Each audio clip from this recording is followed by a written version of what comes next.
웨스트민스터 신앙고백서 7장입니다. 오늘 7장이 조금 길지만 전체를 다 보는 시간을 가져보도록 하겠습니다. 빨리 끝날 테니까 부담 없이 가지시면 되겠습니다. 오늘은 사람과 맺은 하나님의 언약에 관하여라는 7장의 제목대로 하나님께서 사람과 언약을 맺으셨습니다. 그 부분에 대한 이야기를 하겠습니다.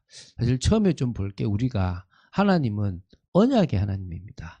우리 여호와라고 할 때 그 여호와는 언약과 관계 있는 부분으로 보시면 됩니다. 스스로 계신 스스로 존재하는 부분도 있지만 언약과 관련이 있을 때 여호와가 나옵니다. 그래서 여러분 성경책을 볼 때 하나님이라고 보통 표현할 때 몇 개가 되지만 보통 능력을 표현할 때 하나님이라는 단어가 나온다면 언약, 약속과 관계될 때는 꼭 여호와가 나옵니다. 그래서 이 여호와라는 단어는 언약과 관계 있는 건데요. 자, 그래서 언약과 하나님의 성품에 대해서 보면 우리가 언약의 하나님이면 최소한 뭘 봐야 되냐면 신실하신 하나님이라는 사실을 봐야 돼요. 하나님은 언약을 지키세요. 어느 정도 지키느냐?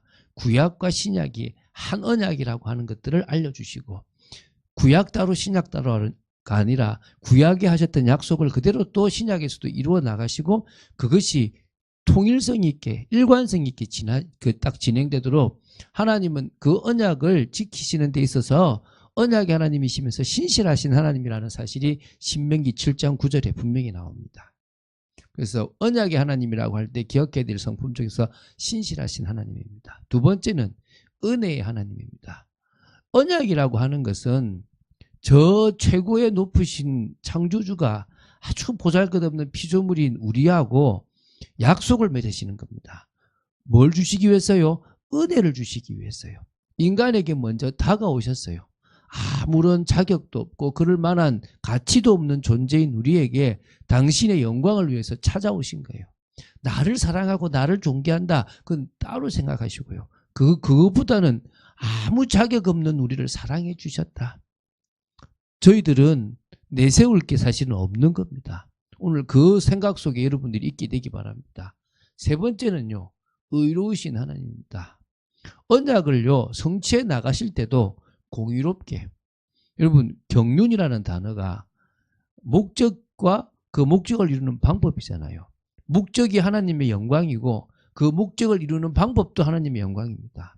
하나님은 소문나시기를 원하시는 거예요. 하나님은 출애굽의 그 사건이 주변의 모든 나라들의 소문나기를 원하시는 겁니다. 정말 참 하나님은 여호와밖에 없다라는 분명한 그런 사실적인 것들이 증거되기를 원하십니다. 그래서 하나님은요, 일을 진행하실 때도 공의입니다. 하나님은 어느 정도냐면 당신이 선포한 법을 당신이 지키세요. 보통은 사람들이 자기가 말한 걸 안 지키는 경우가 많잖아요. 하나님은요, 당신이 말한 법을 가지고 누군가가 시비를 걸 때 이기실 수 있는 분이십니다. 왜? 그걸 다 지키시는 분이시니까. 그게 우리가 믿는 하나님입니다. 그 언약의 하나님을, 의로우신 하나님을 우리는 우리 아버지라고 고백할 수 있는 겁니다. 그래서 왜 우리가 목회자가 타락하거나 교회가 타락하면 안 되냐고 하냐면 그건 하나님의 방법이 아닌 거예요. 하나님은 의로운 사람이 불의한 사람이 회개해서 돌이키면 조금 그래도 쓰실 수 있을지 모르지만 계속 죄를 짓고 있는 사람을 쓰시는 경우는 없습니다.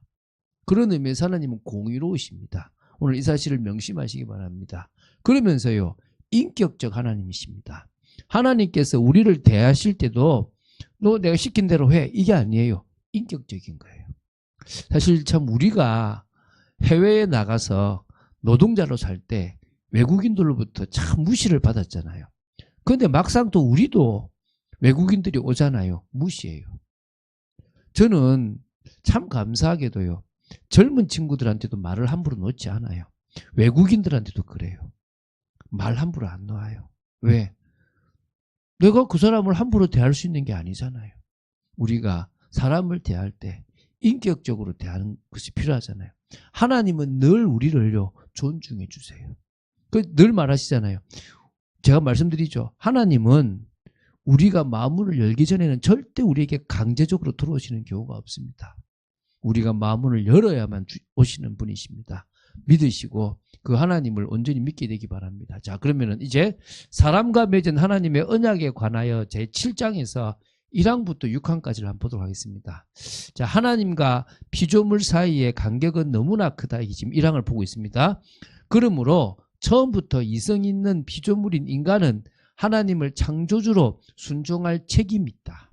그러나 그 순종의 열매는 하나님 편에서 자원하여 낮추어 주심으로만 가능해지는 것이다. 그것이 곧 하나님이 기쁘시기에 취하신 언약의 방법이다. 자, 좀 다시 말씀드리겠습니다. 하나님과 우리 피조물 사이는요, 너무나 큰 간격이 있습니다. 처음부터 이 이성이 있는 하나님께서 형상을 가진 이 인간은 하나님을 창조주로 또 순종할 책임이 있습니다. 그러나 우리가 그 순종의 열매를 맺고 싶어도 하나님 편에서 낮춰 주셔서 우리하고 같이 언약해 주시지 않으면 우리는 그 순종의 열매를 맺을 수가 없습니다. 나 이거 할게요 해 주십시오 할 수 없습니다. 어떤 의미에서는 하나님이 일방적으로 우리에게 주도하셔서 말씀해 주셨을 때 우리는 받아들일 수밖에 없고, 그것이 결국은 하나님을 기쁘시게 하고 우리에게는 복된 그런 어떤 언약의 방법인 겁니다. 그래서 여기 성경에 있는데요, 제가 다 적진 않았는데 누가 여호와의 영을 지도하였으며 그의 모사가 되어 그를 가르쳤으랴. 아무도 없습니다. 그가 누구와 더불어 의논하셨으며 아무도 없어요.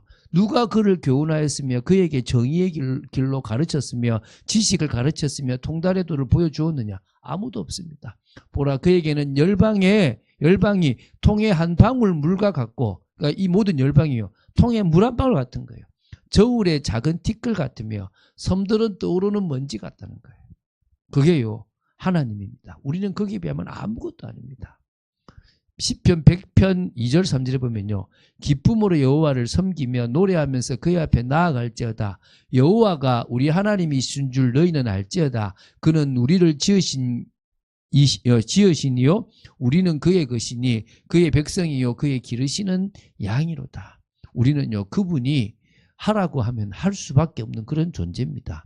누가복음 17장 10절에는요, 이와 같이 너희도 명령받은 것을 다 행한 후에 이르기를 우리는 무익한 종이라 우리가 하여야 할 일을 한 것뿐이니라 할지니라. 우리가 봤죠, 그죠? 그 정도로 우리는요, 하나님 앞에 아무것도 아닌 존재일 수도 있습니다. 자, 그래서 먼저 하나님이 언약을 주신다는 것은, 하나님하고 언약을 맺는다는 것은 하나님이 우리 수준이 돼 주셔서 우리에게 은혜를 주시면서 너가 이거를 지키라고 하는 책임, 순종할 수 있는 것을 주시지 않으면, 스스로가 낮추어서 우리 수준에 맞춰 주시지 않으면 우리는 불가능하다는 사실을 기억해야 될 줄 믿습니다. 그래서 언약의 기본 성격을 좀 보는데요, 자, 언약의 개념을 좀 이야기하겠습니다. 하나님과 인간 사이에 공식적인 관계를 설정하는 것을 언약이라 그래요. 그러니까 관계적으로 약속. 나는 너희의 하나님이고 너는 내 백성이다. 내가 너를 낳았다. 내가 너에게 은혜를 준다라고 하는 부분에서 약속하시는 게 언약인 거예요. 그래서 하나님께서 주도하시는 언약이에요. 그것도 어떤 의미에서는 일방적으로 주도하신다고 해도 한 말이 없어요. 왜? 우리가 뭔가를 말할 수 있는 게 없어요. 그냥 하나님이 주시는 은혜가 우리는 큰 것뿐입니다. 그래서 하나님은 우리에게 은혜를 주시는 거예요. 그게 언약 속에 들어가 있는 거예요. 야, 이 에덴의 모든 걸 다 줄게. 단 이것만 먹지 마. 이게 행위 언약이잖아요. 이 은혜 다 줄게. 영원한 생명 줄게. 단 하나의 네가 인간으로서 순종할 것은 뭐냐? 나의 말을 지키는 거다. 나를 믿고 내 말에 순종하면 돼. 이게 하나님이 우리에게 주시는 언약의 핵심입니다. 우리가 나 이거 원치 않는데요, 이거는 언약의 형평성에 안 맞아요, 이렇게 할 수가 없어요. 그분이 주시는 것은 우리에게 가장 선하고 좋은 것이라고 생각하시면 됩니다. 그래서 언약이라고 하는 것은 우리를 위한 은혜라고 보시면 돼요. 아담과 하와가 범죄했을 때도 여자의 후손을 보내겠다는 언약은 우리를 다시 회복시켜 주시겠다는 그분의 은혜인 겁니다. 은혜. 우리는 그걸 믿고 기다리고 순종하면 되는 거예요. 그게 언약이라는 거예요. 자, 그런 의미에서요, 이 언약은 예수 그리스도 안에서 다 성취가 되어 있는 거예요. 나중에 그렇게 나갈 건데요, 이 언약이라는 개념은 결국은 하나님께서 우리에게 순종의 열매를 맺게 하시려고 하는 건데, 핵심은 예수 그리스도 안에 다 있다는 거예요. 구약에 여러 언약들이 있습니다. 그게 다 그림자고 예표라고 그럽니다. 뭐예요? 예수 그리스도예요. 모든 언약들, 뭐 아담에게 주시고 노아에게 주시고 아브라함에게 주시고 다윗에게 주시는 모든 예레미야에 주신 새 언약까지도 다 그리스도를 예표하고 그림자란 말입니다. 그래서 신약에서 사실 그 실체가 드러난 거예요. 그래서 언약은 하나님의 구속 계획, 이거는 구속이 아니고 구속 계획입니다. 구원하고 속량해 주는 계획. 그래서 여러분, 구속사라고 하는 것은 구원하고 풀어준다, 해방시켜준다라는 그런 계획 전체를 담은 핵심의 틀을 우리는 언약이라고 하는 겁니다. 그래서 언약은 예수 그리스도로 귀결되게 돼 있다는 거예요. 그리고 우리가 그리스도를 안다, 다 아는 거죠. 근데 이게 그냥 머리로 그리스도가 아니라 성경을 통해서 그 그리스도가 왜 그리스도가 되는지를 하나하나 봐 나가면 여러분에게 큰 은혜가 될 줄로 믿습니다. 자, 두 번째입니다. 2항입니다. 인류와 맺은 첫 언약은 행위 언약이다. 이 선악과를 따먹지 말라고 했던 아담에게 주셨던 언약인데 첫 행위 언약입니다. 이 언약에서 아담과 그 후손에게 생명을 약속하셨다. 그래서 이 언약을 지킨다면 그 후에는 생명나무 열매를 먹고 영생하는 축복이 있었겠죠. 그것을 못하게 돼서 결국 쫓겨났는데 다시 예수님을 통해서 우리는 영생에 들어갈 수 있게 되는 겁니다. 그러니까 처음에 약속하셨던 것을 우리는 못 누리게 됐는데 누릴 수 있는 거죠. 그 약속은 그들의 완전한 개인적 순종을 전제로 하는 것이다. 각자의 순종입니다. 믿습니까? 그래서 갈라디아서 3장 10절 12절 보면요, 무릇 율법 행위에 속한 자들은 저주 아래에 있나니 기록된 바 누구든지 율법책에 기록된 대로 모든 일을 항상 행하지 아니하는 자는 저주 아래에 있는 자라 하였습니다. 그 행위 언약은요, 그 행위를 지켜야 돼요. 율법과 언약을 맺으면 율법을 지켜야 되는 겁니다. 율법은 믿음에서 난 것이 아니니 율법을 행하는 자는 그 가운데서 살리라.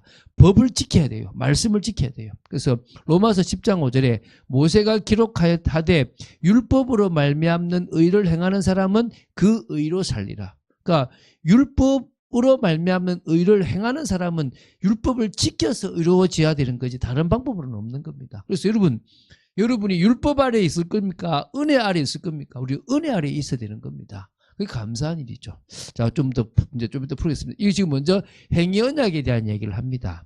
자, 행위 언약이라고 하는 것은 이게 성경에서 나오는 중요한 언급들이 있는데요. 한번 살펴보겠는데, 하나님께서 인류의 대표자인 아담과 에덴 동산에서 맺으신 언약입니다. 에덴의 복, 안식과 거기에 있는 풍요로움과 가정이라고 하는 엄청나게 많은 것들을 주시면서 맺은 언약입니다. 선악을 알게 하는 나무 열매에 대한 순종을 요구하신 계약 언약입니다. 이거는요, 그냥 우리가 정할 수 있는 게 아닙니다. 원래 두 사람이 계약을 할 땐 계약서를 쓸 때 조건을 내걸잖아요. 그죠? 근데 이건 그럴 수 있는 게 아니에요. 하나님이 일방적으로 주시는 복이고 우리는 거기에 뭐 해야 되고요? 믿고 순종하는 겁니다. 안 따먹는 게 답인 거죠. 근데 창세기 2장에는요, 언약이라고 하는 용어가 사실은 한 번도 없어요. 그냥 명령처럼 보이잖아요.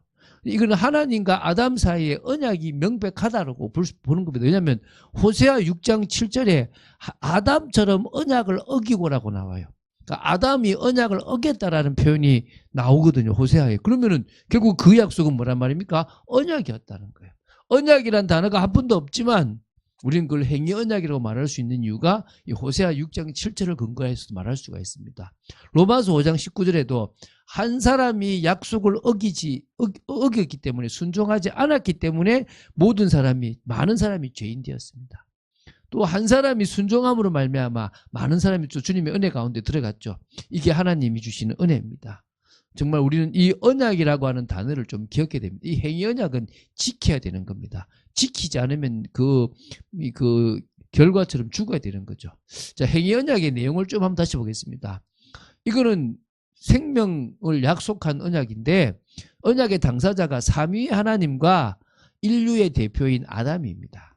아담과 맺은 언약입니다. 그러니까 아담이 어긴다는 것은 사실은 제가 어기는 거예요. 아담이 지키는 것은 제가 지키는 겁니다. 그렇게 맺어진 겁니다. 언약의 약속은 네가 이 약속을 지킨다면 생명, 영생을 주겠다. 못 얻었잖아요. 근데 우리는 얻죠. 누구를 통해서요? 예수님을 통해서. 그래서 얼마나 감사합니까? 언약의 상징은 생명나무와 선악을 알게 하는 선악과 나무라는 거예요. 이 두 개가 상징인 거죠. 한마디로. 그리고 언약의 조건은 절대적 순종입니다. 토달지 않는 거예요. 왜 먹으면 안 되지? 왜 저거 먹지 말라고 했지? 이거 의문 자체가 의미가 없는 거예요. 왜? 하나님은 인간이 속지 않기를 원하고 죄에 빠지지 않기를 바라고 악에게 넘어지지 않기를 바라는 겁니다. 그래서 하나님은 선악의 기준을 하나님의 기준에 따라 살아가기를 원하지 스스로가 그 선악의 기준을 정하기를 원치 않으셨다는 거예요. 그 언약을 위반할 경우에 받는 형벌은 사망입니다. 하나님과의 단절과 더불어 육체적 사망이 오고 영적인 영원한 사망이 오게 되는 겁니다. 이게 지금 행위 언약의 내용입니다. 이걸 어겼죠. 그래서 결국은 인간은 큰 죄 가운데 빠질 수밖에 없는 거죠, 사실은. 이제 3항입니다. 자, 인류는 범죄하였으므로 행위 언약으로는 생명에 이를 수 없게 되었다. 그렇죠. 그래서 제가 누가 들어간다 그럽니까? 그래서 하나님은 두 번째 언약인 은혜 언약을 하셨다. 예수 그리스도가 들어가는 거예요. 그러니까 생명에 이르게 하고 싶은데 어겨버렸으니까 이르게 할 수 있도록 예수 그리스도를 보내겠다는 거예요. 그걸 은혜 언약입니다. 이로써 죄인이 예수를 통하여 생명과 구원을 값없이 받게 되었다. 예수 그리스도를 믿는 자는 누구든지 생명을 얻게 되었으며 그들이 즐겨 믿을 수 있도록 성령을 주시기로 약속하셨다. 그래서 여러분 반드시 믿음을 가진 사람은 성령의 역사를 받아야 돼요.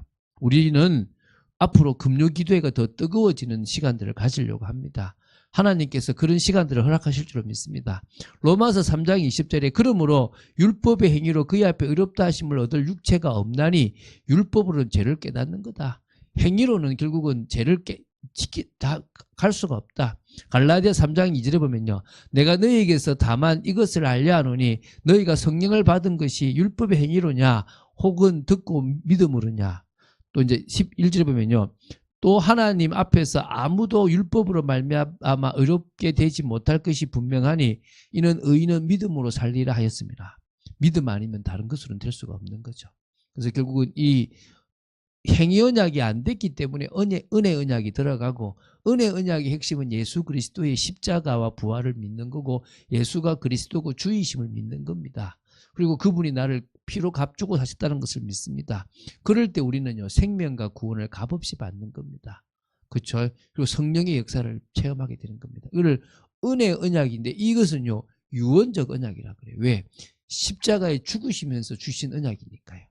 그리고 이제 사항입니다. 이게 유언적인데 이 은혜 언약은 예수 그리스도의 죽으심과 영원한 유업과 거기에 속한 모든 것과 관련되어 있다. 그래서 누가복음 22장 20절에 저녁 먹은 후에 잔도 그와 같이 하여 이르시되 이 잔은 내 피로 세우는 새 언약이니 곧 너희를 위하여 붓는 것이라. 고린도서 11장 25절에는 식후에 또한 그와 같이 잔을 가지시고 이르시되 이 잔은 내 피로 세운 새 언약이니 이것을 행하여 마실 때마다 나를 기념하라. 히브리서 7장 22절에도 이와 같이 예수는 더 좋은 언약의 보증이 되셨다. 보증자가 되신 거거든요. 자, 이걸 한번 또 보면요. 자, 우리가 볼 때 은혜 언약이란 것은 유언적 언약이 있는 겁니다. 자, 은혜 언약 이전에요. 여러분, 구속 언약이 들어가야 돼요. 구속 언약에 근거해서 은혜 언약이 있는 겁니다. 행위 언약하고 다릅니다. 이게 무슨 말이냐 그러면 성부 하나님과 성자 하나님, 그러니까 삼위의 대표이신 성부 하나님과 택함을 받은 자의 대표인 성자가 두 분이서 하신 약속이에요. 다시 말하면 너가 내려가서 인간 대신에 십자가에 죽는다면 내가 너의 그 피를 인류를 위해서 흘린 피로 인정해서 그들이 믿기만 하면 구원해 줄게. 그래서 이 성자뿐만 아니라 택함을 받은 모든 자가 믿기만 하면 영화로워질 수 있게 하는 언약이 이게 구속 언약이에요. 이 구속 언약에 근거한 은혜인 겁니다. 그러니까 은혜 언약은요 그냥 이게 아니라 성부 하나님과 성자 하나님 사이에 약속하신 것에 근거해서 이루어지는 거예요. 그래서 은혜 언약의 요소가 있습니다. 당사자는 이제 누구냐? 삼위 하나님과 선택받은 인간 사이예요. 중보자이신 그리스도는 보증이 되어주시는데 우리 대신 죽으신 예수 그리스도가 보증이 되어주십니다. 어떤 공로도 필요가 없고 단지 믿음으로 말씀에 순종하는 게 가장 확실한 방법입니다. 하나님은 우리의 하나님이 되시고 우리는 하나님의 백성이 되는 겁니다. 이게 은혜 언약입니다. 우리가 그걸 믿음으로 말미암아 다시 창세기 1장 2장의 모습으로 회복되는 겁니다. 그래서 영원한 생명까지 가는 겁니다. 얼마나 감사합니까? 자, 이제 5번, 6번을 이제 볼 건데요. 자, 이 언약은 율법 시대와 복음 시대에 있어서, 율법 시대는 구약이고요, 복음 시대는 신약이죠. 다르게 시행되었다. 율법 시대에는, 구약에는요, 약속과 예언과 제물과, 제사드린 제물과요, 할례는 우리가 남자들이 받는 그런 거죠. 수술이죠. 그죠? 유월절, 양과 그 외에 여러 가지 성막이나 성전, 이런 모든 제사와 관계되어 있는, 하나님과의 관계가 되어 있는 규례로 나타나는 겁니다. 이 모든 것은 장차 오실 그리스도를 예표하는데, 표현 잘했죠? 성령의 역사를 통하여 택한 자들을 가르치며 굳게 세우는데 충분하다. 누구를요? 택한 자. 창세전부터 택한 자. 예지예정이라 그랬죠. 아, 이 친구가 믿겠네, 이 예정이야. 이 예지가 아니에요. 그냥 아셨어요. 당신은 그냥 우리의 행위를 하나도 보지 않고 아신 겁니다. 이 메시아이신 예수 그리스도를 통하여 우리의 죄는 완전히 용서받았고 영원한 구원을 얻었다. 이러한 내용을 담고 있는 것이 구약입니다. 그게 구약이죠. 또 그래서 이게 보면 로마서 4장 11절에 보면 그가 할례의 표를 받은 것은 무할례시의 믿음으로 된 의를 인친 것이니 이는 무할례자로서 믿는 모든 자의 조상이 되어 그들도 의로 여기심을 얻게 하려 하심이라 그랬습니다. 고린도후서 3장 6절부터 6절만 보면 됩니다. 그가 또한 우리를 새 언약의 일꾼 되기에 만족하게 하셨으니 율법 조문으로 하지 아니하고 오직 영으로 함이니 율법 조문은 죽이는 것이요 영은 살리는 것이니라.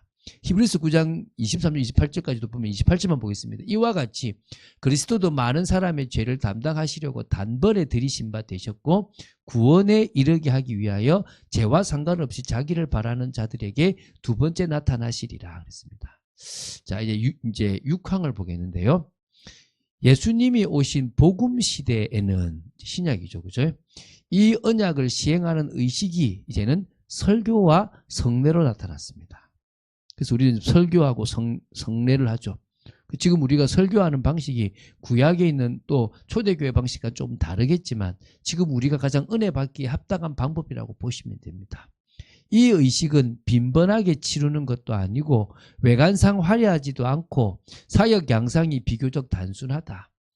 여러분, 저 정교회는요, 아예 예배는 여러분 평신도는 참석도 못해요. 누가 아예 그냥 사제들만 드리는, 그냥 평신도는 구경만 하는 거예요. 말도 안 되죠. 그죠?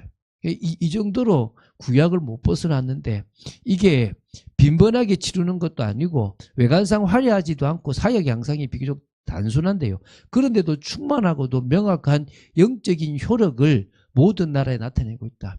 예배, 설교와 성례를 통해서 받는 은혜는요, 우리에게 충만합니다. 명확한 영적인 효력을 모든 나라에 나타내고 있습니다. 이 시대를 신약시대라고 한다. 이처럼 두 시대의 형태는 서로 다르지만 제가 결론이 나올 겁니다. 이 언약들이 실질적으로는 하나요 동일한 것이다 라고 합니다. 자, 성경 말씀을 보면요, 마태복음 28장 19절은 성부 성자성 하늘과 아버지와 아들과 성령 세를 베풀고 그 얘기니까 빼고요. 고린도전서 11장 23절부터 25절 보면 내가 너희에게 전한 것은 주께 받은 것이니 곧 주 예수께서 잡히시던 밤에 떡을 가지사 축사하시고 떼어 이르시되 이것은 너희를 위하는 내 몸이니 이것을 행하여 나를 기념하라 하시고 식후에 또한 그와 같이 잔을 가지시고 이르시되 이 잔은 내 피로 세운 새 언약이니 이것을 행하여 마실 때마다 나를 기념하라 하셨으니. 이렇게 나오죠. 그죠? 또 사도행전 15장 11절 보면 그러나 우리는 그들이 우리와 동일하게 주 예수의 은혜로 구원받는 줄을 믿노라 하니라. 맞죠? 우리 동일하게 이방인도요, 주 예수 그리스도로 은혜 받고 구원받는 것을 믿습니다. 믿으시면 됩니다. 자, 그래서 이거를 좀 정리를 하면 이렇습니다. 자, 은혜 언약의 특징이 있습니다. 이것하고 이제 마칠 건데요. 은혜 언약의 특징은 좀 많습니다. 한 7가지가 되는데요. 첫 번째, 은혜로운 언약입니다. 다시 말하면 인간의 노력이 단 하나도 들어가지 않는 하나님이 일방적으로 우리에게 베풀어 주신 은혜예요. 그래서 은혜롭다고 봐야 되는 거예요. 여러분, 우리는 자격이 없습니다. 여러분, 우리가 모르고 지었던 죄잖아요. 여러분 도피성도 의도적으로 지은 그 살인하면 쫓아내야 돼요. 모르고 부지 중에 지은 사람을 해결해 주거든요. 예수 믿고 나서는 우리 그런 죄를 지으면 안 돼요. 우리가 생각으로나 눈으로도 범죄하지 않으려고 계속 노력해야 되는 겁니다. 그게 우리가 가야 될 길이잖아요. 그래서 그렇지만 인간의 노력이 기준이 아니라 과거에 지었던 우리의 죄를 해결하시는 은혜입니다. 은혜. 두 번째, 삼위일체의 언약입니다. 이게 무슨 말이냐? 성부는 선택하시는 사랑에 기원하십니다. 이거를 예정이라 그러죠. 성자는 보증의 법적인 근거를 가지고 십자가에 죽으셔서 성취하십니다. 성령님은요, 효과적으로 우리 모두에게 적용시켜서 완성시킵니다. 그래서 특히 은혜 언약에 있어서 삼위일체 하나님은요, 각자합니다. 물론 제가 이거 말고도 창조에서도 심판에서도 하나님은 삼위로 역사하신다고 제가 말씀을 드렸죠. 그죠? 그러나 구원에서는 특히 삼위로 계신 것이 너무너무 중요합니다. 세 번째는요, 이 은혜 언약은 영원한 언약입니다. 시간이 흘러도 영원토록 그 효력이 상실되거나 파기되지 않는 완전한 언약이라고 보시면 됩니다. 그리고 이 언약은요, 특별한 언약입니다. 택함을 받은 사람을 대상으로 한 언약입니다. 택함 받지 못한 사람에게는 적용되지 않습니다. 우리에게는 적용되죠. 할렐루야. 여러분, 이 말씀을 제대로 붙잡는 여러분 되시기 바랍니다. 그리고 조건적이면서도 무조건적인 언약입니다. 조건적이라고 하는 것은요, 신앙을 요구하셨고 순종을 요구하셨어요. 그러나 무조건적이라고 하는 것은 인간의 공로, 뭔가 착함을 해야 된다, 또 뭔가 법을 지켜야 된다라고 하는 그것은 없어요. 그 순종이 행함처럼 보이지만 성령의 역사로 되어지는 거기 때문에 이것도 사실은 무조건이라고 보셔야 되는 거고요. 우리의 조건이라고 하는 것은 그것뿐이지 다른 건 없는 겁니다. 유언적 성격을 가진 언약임. 제가 말씀드렸죠. 그리스도의 죽음으로 말미암아 우리에게 주어지는 거기 때문에 유언적 성격이 있는 겁니다. 자, 하나만 좀 더 하고 마치겠는데요. 시행의 형태는 구약과 신약이 다르게 변하지만 그 언약의 본질은 동일하다는 거예요. 시대마다 언약 시행의 형태는 변화됩니다. 노아 보고는 방주를 만들라 그러고, 아브라함 보고는 가나안 땅으로 가라 그러고, 또 모세 보고는 출애굽하라 그러고요. 피 바르라 그러죠. 그죠? 성막 만들라고. 다 다르게 시대마다 다 다른 형태를 가지고 변화되었지만 언약적 본질적 약속은 동일합니다. 언제나 동일합니다. 뭐죠? 내가 너의 하나님이 되리라고 하는 약속이 동일해요. 구약도 하나님이 하나님이고 지금도 하나님이 하나님이십니다. 구약도 복음이고 신약도 복음입니다. 다 복음 오직 하나뿐입니다. 창세기 3장 15절은 마태복음 16장 16절로 귀결되는 겁니다. 아브라함이 은혜로 구원받은 것처럼 로마서에 나오죠. 우리 모두도 은혜로 구원을 받는 겁니다. 이건 동일합니다. 모든 사람은 다 믿음, 소망, 사랑입니다. 구약도 믿음, 소망, 사랑입니다. 조금 다른 형태가 있지만 결국은 똑같아요. 뭡니까? 하나님을 믿고 언약을 믿습니다. 그 언약을 믿으면 소망이 있죠. 오실 메시아로 소망이 있죠. 사랑은 뭡니까? 율법을 지키는 겁니다.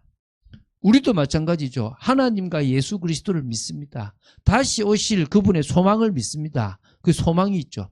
그리고 뭡니까? 성령의 역사로 세계명 사랑이잖아요. 같은 겁니다. 같은 거.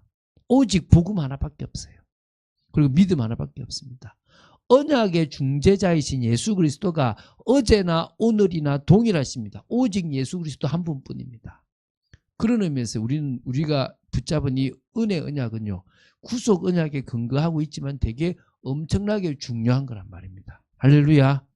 오늘 이 사실을 여러분이 기억하고 믿음으로 나가는 축복된 여러분 되시기를. 그래서 우리가 이 조금 피곤하지만 언약과 관계되어 있는 부분을 조금 정리했습니다. 이 7장의 언약에 대한 것들을 정리하고 났으니까 이 정도만 여러분들이 아셔도 충분할 거라고 믿습니다. 그런 축복을 누린 여러분 되시기를 주 예수 그리스도 이름으로 축원드립니다. 주는 그리스도시요 살아계신 하나님의 아들이심을 고백합니다. 말씀 따라가는 축복 속에 또 저희들을 지켜주시고 인도하여 주시고 역사하여 주시옵소서. 주는 그리스도시요 살아계신 하나님의 아들이심을 늘 고백하고 오직 은혜 언약을 붙잡고 나아가는 저희들이 되어지기 원합니다. 역사하여 주시옵소서. 주 예수 그리스도 이름으로 기도드립니다. 아멘.